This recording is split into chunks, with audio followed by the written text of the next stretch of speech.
یہ بچوں کو سمجھائیے آپ کہ میں نے کئی دفعہ کہا ہے بڑا اہم مسئلہ ہے یہ. اگر نعرہ حیدری لگتا ہے تو اس طرح سے جواب میں یادی نہ کہا جائے کہ کسی صوفی بزرگ درویش کے عرس کا نعرہ لگ رہا ہے.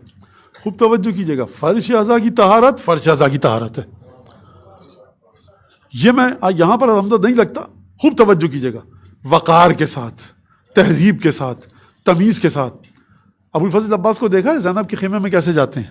ابو الفضل عباس کو دیکھا ہے حسین ابن علی کے پاس کیسے حاضر ہوتے ہیں؟ آپ کی میری اوقات ہے کیا؟ قدموں کی خاک ہے؟ نہیں سرکار, ذوالجناح کے قدموں کی خاک نہیں ہے. اوقات میرا ہے ہر انسان. جو شاعر قصیدہ خان, خوب ہمیشہ کہا ہے میں نے, ہر سال کہا ہے اور کہتا رہوں گا, کہ جو کسی صوفی درویش عارف کو اس مرحلے پر لے آئے کہ وہ سمجھنے لگے ابو الفضل عباس سے بالش دو بالش کا فاصلہ ہے, واللہ خدا کی قسم یہ وہ شخص ہے جو ابو الفضل عباس کو اپنی زبان سے قتل کر رہا ہے. تم اس نجاست کو لا رہے ہو امام باڑے میں. کسی نے ڈونر نے, وہ ڈونر بھی پگلا, 4 روپے کے آ گئے, 9 دولتیوں کے پاس اپنی اوقات بھول گئے.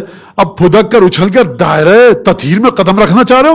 اوقات میں رہو, اپنی پیسہ خرچ کرو وہاں پر کہ جہاں مادر گرامی سید الشہداء خوش ہو. آپ کو جس نے پیسہ دیا آپ گنگنانے لگے. کسی صوفی قلندر درویش کی اوقات کیا ہے ابو الفضل عباس کے سامنے؟ سرکار یہ زہیر ابن قین کے بالوں پر جھڑ چکے ہیں, مسلم ابن اوسجہ کے بالوں پر جھڑ چکے ہیں.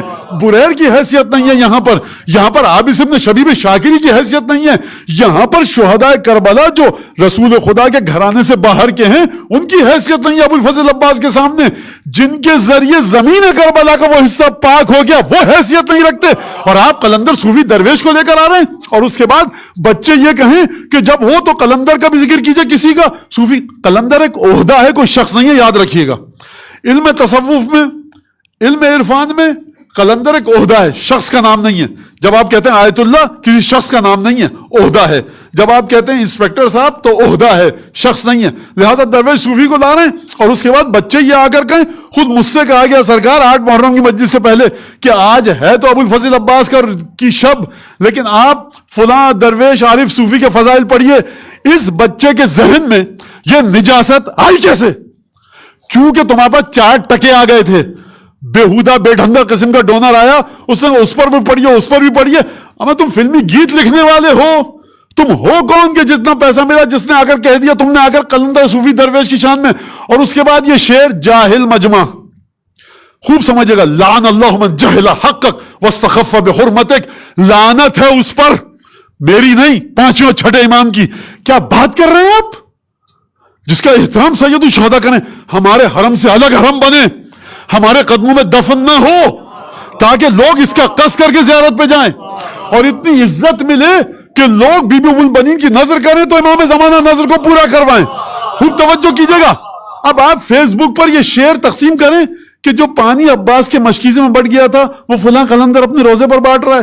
خاک ہو ایسے شاعر پر, لعنت ہو ایسی فکر پر, اس نودولیت لیے پر, اس نجس پیسے پر, اس قصیدہ خان پر جس کو عقل نہیں ہے. تم جناب سیدہ کے دسترخوان کے ٹکڑے چن کر میں بھی آپ بھی سب کھا رہے ہیں. خوب توجہ کیجئے گا اس بات کو. مولانا کس کی طرف آپ کا اشارہ تھا؟ شخص میں اپنے نہ دل میں لاتا ہوں نہ میرے دماغ میں. کوئی بھی ان صفات پر پورا اترے اس کے ساتھ ہماری مخالفت ہے. ہماری کیا 5 اور 6 امام کی. مت سنیے, بچہ اگر آپ کا ایسے قصیدے سن رہا ہے, بیٹا یہ شعر غلط ہے. ہم نہیں کہہ رہے کہ آپ برے الفاظ استعمال کیجئے اس قصیدہ خان کے لیے. الفاظ دیکھیے کیا ہیں, چھانیے اس کو. کہاں جا رہے ہیں آپ سرکار؟ کس جگہ پر جا رہے ہیں؟ لعن اللہ, اس کا مطلب یہ ہے کہ نگاہ امامت دیکھ رہی تھی کہ کل ابو الفضل عباس کے ساتھ لوگوں کو جوڑا جائے گا.